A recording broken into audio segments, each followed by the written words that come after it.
Breakfast. It's the most important meal of the day. It's also the most collectible. We're going to look at collections dealing with toast, juice, milk, coffee, cereal, and I might even do some cooking. That's all coming up on the Super Collectors.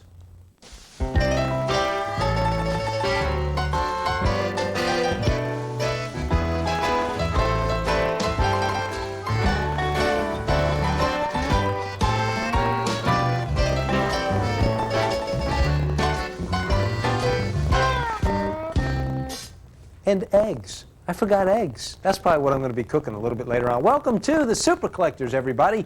This is the show where we take some of the greatest super collections that we've seen on Personal FX, the collectibles show, and we take another look at them. Now, on today's show, we're going to be dealing with breakfast. Anything to do with breakfast, we've got something that has to do with collecting. Now, the very first thing we're going to take a look at is when it comes to the juice. All right, now, when you talk about juice in the morning, you got your frozen juice, you got juice from concentrate, but that's no way to start your day. What you really need is fresh squeezed orange juice. But to have fresh squeezed orange juice, you got to have yourself a juice reamer. Now I know what you're thinking. Let me guess. There's probably somebody out there that collects juice reamers. Oh boy, is there ever. Would you believe that in 1996 there was the National Juice Reamers Convention in Lancaster, Pennsylvania? As a matter of fact, J.D. visited with the co-chair people of this event, Bobby Bryson and Debbie Gilham. Now, they met up with a whole bunch of collectors, so you check this out. I'm going to get to reaming.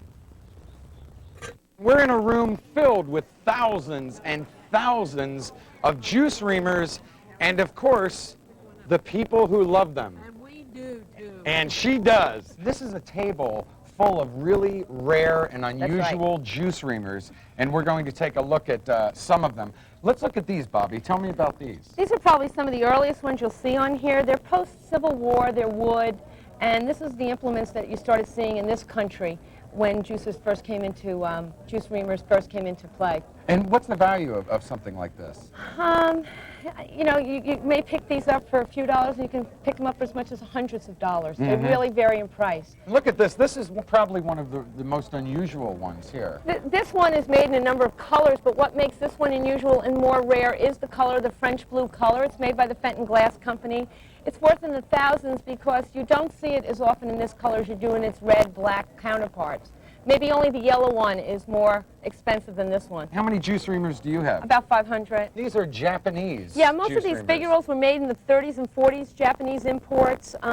You often see these, but you rarely see this one. This is a really rare one and complete with its cups. And you're going to see these ranging in price from $200 to about $700 for this set with its cups. These are really rare. Yeah, you say you hardly ever find the cups. Right, and you never really see this size. These are more common. This is a display of Pennsylvania companies that make reamers. Now, who is the most prolific out of all the Pennsylvania companies? Who really produced the most reamers? We have the U.S. Glass Company, we have the McKee Company, and we have the Jeanette Company, and they are some of the most prolific of the group. How about the most valuable? That's hard to say. Maybe this clam broth fry right here. With the juice reamer collectors, one thing they like about it is you can find them almost anywhere. That's correct. So the availability is very good. But the best place to buy them is here at the convention. A National Juice Reamers Convention. Who would have thunk it? As a matter of fact, conventions are a good way to meet other collectors, so make sure you always check your local newspaper for upcoming events and conventions that might be happening in your area. And speaking of good-looking, juice reamers, take a look at the one that somehow our staff ended up with. What is this? Is this tin here? I don't think this one's collectible. And during the show, Personal FX, the collectible show that we saw those juice reamers on, I asked the audience if anybody knew if they made grape reamers. Carol Corner from Boise, Idaho actually sent one in. Now she swears that that right there is a grape reamer. I don't know. Let's find out. Let's sacrifice a grape here and see if this works. You vote. I'm saying no. I'm saying that's not what that is. Stick around. When the Super Collectors returns, we're going to be looking at everything that has anything to do with breakfast. And the very next Super Collection that we're going to see has to do with dairy products from where?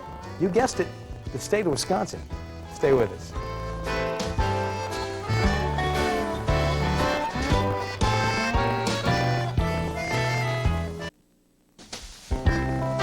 Here we go. Did you know that the state of Wisconsin leads the nation in dairy production, and Wisconsin is also the third largest producer of cheese in the world, right up there with Switzerland. Did I hear a cow? Wait. I have already squeezed the juice. I'm going to be cooking the eggs. I'm not milking the cow. I want to make that clear. I'm not milking the cow. Make that clear right here and now. Hope you're enjoying today's Super Collectors. We're talking about anything that has anything to do with breakfast. And of course, we're seeing some of the greatest hits from Personal FX, the collectibles show. Now, Personal FX, the collectibles show is on every day at noon. We do it live here on the Eastern Seaboard, and we see great super collections every day. We also appraise terrific items, so make sure you check that out. I do it with my co-host, Claire Carter, and we do it live every day. It is a lot of fun. Okay, we've done the juice. Now it is time to talk about the milk. You got to have the milk. Paul Vasilati knows all about this. He has over 1,500 pieces of milk-related products that have something to do basically with the state of Wisconsin. He actually started collecting when he was helping a neighbor clean out his barn. He's got a terrific collection, and here it is. The oldest bottles we have are what they refer to as the embossed milk bottles. Okay. And these would be a good example. Actually, here's a good one right here for you, right here to look at. And embossed meaning? Embossed means that they have a raised lettering actually on the bottle itself. Okay. And these were probably invented right around 1875 to 1880. They were very commonly used about 1945. Now, how do you put a value on a bottle like this? Is it depending on how many are left out there in the market? I guess the value is in the collector's eye, really, is the way you look at it, because Okay. scarcity really does drive that value, though. Now, have these bottles changed much over time? Well, if you look at the bottles from the embossed bottles, let's go over and look at some of what I call the pyroglaze type bottles. Okay. And what's real interesting about these bottles is they made the transition from the embossed bottles. In about 1930-35, they decided they could get paint on the bottle, which actually made the bottle look a lot more interesting to the consumer, who could see different things besides the name of the dairy. Right. They also had interesting health benefits or other statements on the bottle itself. Protect the kiddies. There's a good example of one right here. Almost You can every look at. child was raised on milk, that's for sure. That's correct, and that would be one of the neat things they do there. So, Now, tell me about the collection you have here called the Bonnie Oak Farm bottles. well, that's my favorite bottle. Oh, You can see really? I do have a whole Why line are of they them your here. favorites? The reason I like them is because the two-color, the nice Holstein cow, which is, again, one of the big cows we have in Wisconsin here, Okay. and also just the general look. They're a very pretty bottle. I love it. It's my favorite bottle. Did you also get cream in a bottle? How was it separated or anything like that? What you might do is buy cream in those Something like pints or this? half pints, and we get to these bottles here. They call them cream tops, and this is before they had homogenization. What would happen is the cream would have risen to the top, and what would have happened is the skim milk is on the bottom, and by the use of a special spoon, you could decant off the cream or the milk, depending on your need, what you needed there. One of the neat things about my collection is not just the bottles themselves, but it's actually knowing about the history. Right. And I'd like to show you actually a milk bottle book I wrote on the dairies here in Wisconsin. You wrote this. It's a compilation of all the known dairies in the state. Okay. And of course, like every book you have, you write something down, and it's old the day you write it, but people call me, write to me, send me notes about new dairies, and we're always finding we're still looking. You know, the guy's been collecting for 16 years. He writes a book, and automatically it's out of date, just like that. You know, we've seen a lot of milk bottle collectors on this show, and the interesting thing is they always fill them with those little white styrofoam beads. I guess collectively they've got the largest super collection of little white styrofoam beads in the world. Maybe not. We have real milk in ours. Anyway, today on the Super Collectors, we're talking about anything to do with breakfast. Now, we've got our juice, we got our milk, and now it's time to talk about cereal. And you can't talk about cereal without talking about the breakfast of champions. Now, check this out. Since 1992, before 1992, 95% of all the Wheaties boxes made, well, were to sell cereal that you ate. Well, since then, 50% of the Wheaties boxes have been sold just for collectors. Frank Lanza was in the apartment not too long ago, and we talked about this very subject, and I learned some very interesting things. These boxes are particularly collectible because they're from regional areas, is that right? Well, there are two types of boxes. There's a national box and there's a regional box. Nationally obviously indicates that it's distributed nationwide. Regional boxes are confined to specific areas, usually a target area that they've decided to go after. For instance, the Green Bay Packers won the Super Bowl in January, Desmond Howard and the kickoff return, so on and so forth, and that's history. This was only available in Wisconsin and Minnesota. This is something that's really phenomenal, I think, on the front with this technology that we're doing with cards. Well, this is now. a motion card. There were 5 of these issued around the Super Bowl. This is a Super Bowl III replay featuring Joe Namath, who of course predicted that the Jets would beat the Colts, and they went out and did that. Here we have an example of a spokesman. Well, Michael Jordan is the spokesman of spokesmen. Now, he's been on over 50 boxes.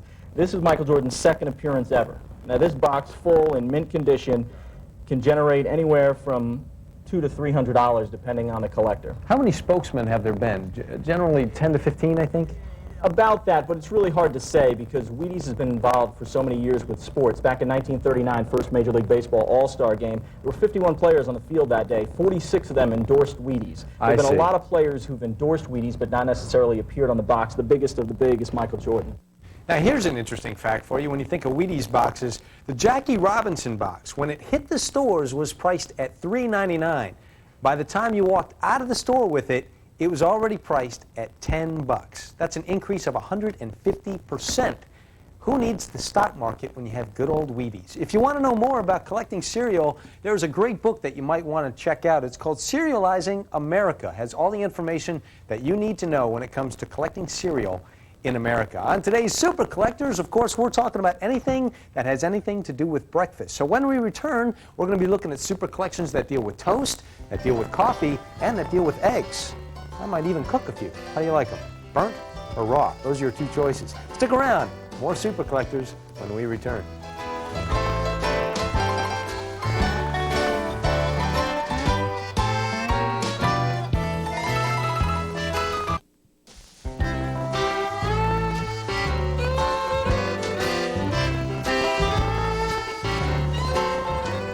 Welcome back to the Super Collectors. On today's show, we are talking about the most collected meal of the day, breakfast.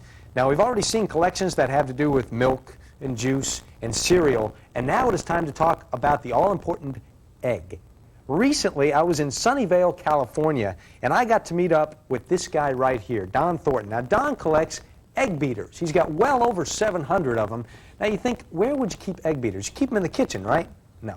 He's got them hanging up on the living room walls. And you think, well, egg beaters, how different can they be?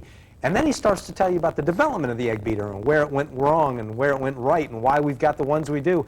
And it's really quite fascinating. You check this out. I'm going to whip up some eggs. This is the egg man himself, Don Thornton. Hey, thanks for having us, man. You're welcome. I was working for UPI in Los Angeles, and I did a story on a guy who had 30 egg beaters. And I thought I could beat that. A couple of years later, I was at a flea market. I saw this one. I bought it for a nickel. Since then, things gotten out of hand. Tell me about this. This is the PD and Company. It has the initials in the wheel. It's very valuable because of the springs. It was patented in 1887. You can see it goes like that. It really beats the eggs. Does this thing really work Oh, well? watch this. It's a... I mean, they don't have a chance. Look at that. You know? Look at this is called the propeller spoon. Its patent described it as an egg beater, but it doesn't beat eggs worth, you know. It just doesn't beat eggs. No, it doesn't. How do you screw up an egg beater? Well, somebody did. Let me see. Can I just see what happens? Well, see, you go like this, and the propellers don't even turn, so it's... So I'm guessing that's probably pretty rare because they probably didn't make too many, huh? They didn't. This egg beater will go for $100, $150. It's because it is strange, people really like it. Now, not to berate your collection here, but this one's ugly. Oh, it's real ugly. Look at that. How'd you like to get hit in the head with that?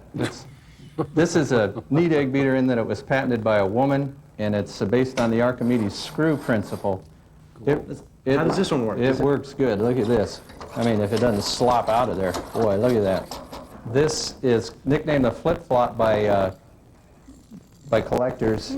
It was patented in 1927. It was made regionally in the East, and there weren't that many made, so it is... You're the egg man. I'm going to let you know. Okay, you hold it down. This is really neat. This will really...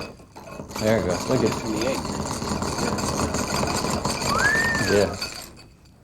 This one looks like, oh, it's a little bit cooler. Tell me about this one. This is a fly swatter. Collectors really go for this one. It's really called, the trade name's the Express, but we needed two. Well, there you go. Couldn't we have just used a fork for this? Oh, no. I mean, that'd be sacrilegious. What's the matter with you? We're same. Hey, Don, thanks for having us in your home here in Sunnyvale. Thanks for coming. Great. Oh, yeah, I got this going now. I got to tell you something. Right after that show, Don comes up to me and says, John, I want you to have something. And he hands me this egg beater. And I said, thank you very much, Don. He says, no, you don't understand. This one is very collectible. I said, why? He said, very simply, it has a green handle.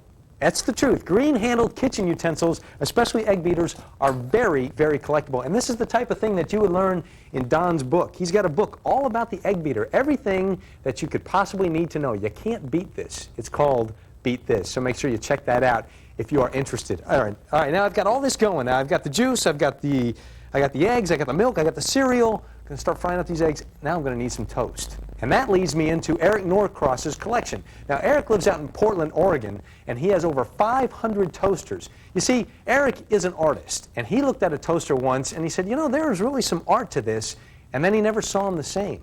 So we took a look at Eric's collection, and this is what we saw. Now this is an old electric toaster, and it was one of the earliest electric toasters. That's right. This particular one is the third version of the first electric toaster made for the home. Okay, and it's called? It's called the General Electric D12. Yeah, that's its model number. And I don't know if it had a more elegant name at the time. And so essentially you just lay the toast in there and then you'd have to flip it over. Right, no moving parts. You just perch the toast in there, let it toast. You've got to watch it carefully, turn it around, then you can put it on top of that rack there to keep it warm until you're ready to eat it. This one, you're not sure of the name, but you call it the Sweetheart Toaster. We call it the Sweetheart Toaster. Look at this. You put your toast in here. Tell us about this. Well, it's a push button. You push it down, so you can put the bread in that way, and each time you push the button, it reverses the direction. So and it automatically turns the toast around. Now, see, I thought that was just for serving. I thought it was like, here, Claire, toast. There you go. Right. But it was actually an automatic way to turn it around. Right, so you wouldn't have to manually turn the bread around. This is a multi-purpose tabletop stove or whatever. Yeah, like I said, it was pretty extravagant to have one appliance for just one purpose. So often a lot of the early appliances were multi-use. This one is a table stove, and it allows you to poach your eggs, do your bacon, and do your toast. Now this is an automatic toaster, but instead of popping it up, it pops it out, and if you trigger the and we trigger it right here? Yeah, this thing there. Whoop, there we There it go. goes. Of course, you have to have someone ready to catch the toast, or it goes on the floor. How old is this? This is also probably from the late 20s. And then this one, you put the toast in here. Yeah, let's trigger this. There you Closes go. the front doors. And then when it's done toasting, out it slides. It slides out like that. And then this one is interesting. Yeah. You pop that down. Toast, toast, toast, and toast, and it pops slides out that way. It's called a swinger. That's how collectors designate it, because it swings the bread around. And this one you have to watch again, but you can do 4 slices Right, you can do and get both sides that way. That's great. And then look at this. This is interesting. This is the travel toaster, and you would put this in your car and plug it in to the cigarette lighter. And this is from the 60s? Yeah, I'm thinking that's what it's from. That brings it up more modern, but definitely the car culture of America. Oh, never mind. Eric is so into toaster collecting, he actually has a newsletter, and he's already got 60 subscribers already. Who knew so many people collected toasters? All right, say you like a certain super collector that you haven't seen yet on the Super Collectors, but you remember it from Personal FX, the collectible show, and you want to let us know about it. Here's how you do that. You give us, or actually write us a letter.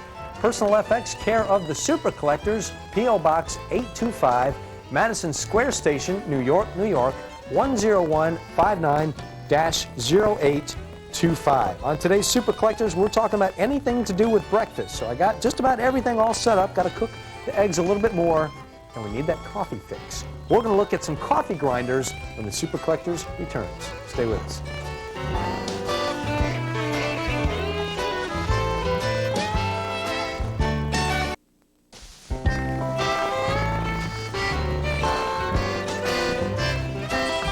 Welcome back to the Super Collectors. We are dealing with breakfast collectibles, and I am almost set. Got it all going here. The eggs are almost done. The only thing we're missing is the coffee. Now, not too long ago, we were in, I'm going to grind fresh coffee. Can you believe this? Cheyenne, Wyoming, where we met up with Mary Kushel. Now, Mary collects coffee grinders. You bet she's got a whole bunch. Now, here's the interesting thing. She was actually in Germany. She picked one up for her mother. Her mother passed away, but had collected a whole bunch more, then gave them back to her. Now she has a whole bunch of these coffee grinders. I don't know how these work. Let's check out this collection right now.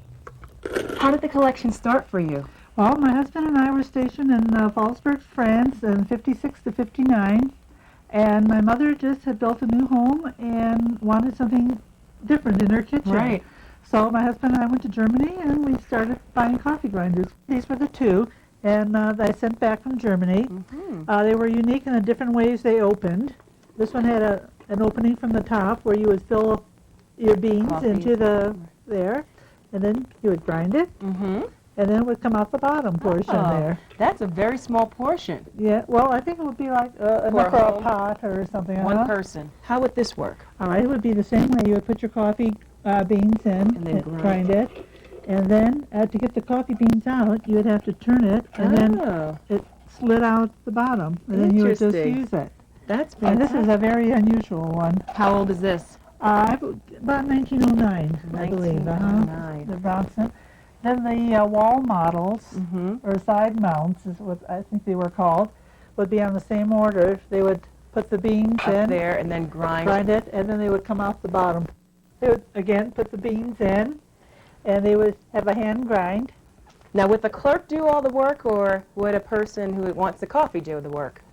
I imagine the clerk would at that time, and then it would come out there, and they would package it. When did they start putting an engine to these coffee grinders? I would say about the 1900s, and this would be the type that would they would have a belt on this that would be attached to a motor, And then you would just crank it again. and then the motor would go, but if the electricity went out, it would still be able to use a hand crank on it. Okay. Well, There. let's look at your more unique pieces. All right. Now, I understand all these, of course, have come from all over the world. Now, this piece here, tell me about this.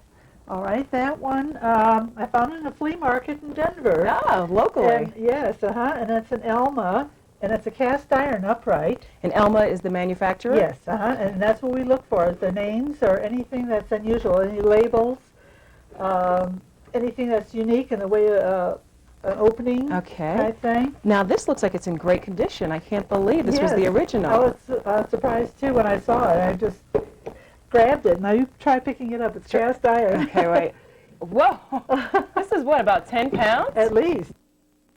Here's the kicker with Mary. She actually hasn't really had a good, strong cup of coffee in over 20 years. Now it's just occasional. Isn't that something? Collects coffee grinders and occasionally has a cup of coffee. All right, that is it for us here at the Super Collectors. I have cooked breakfast. It's all over but the eating.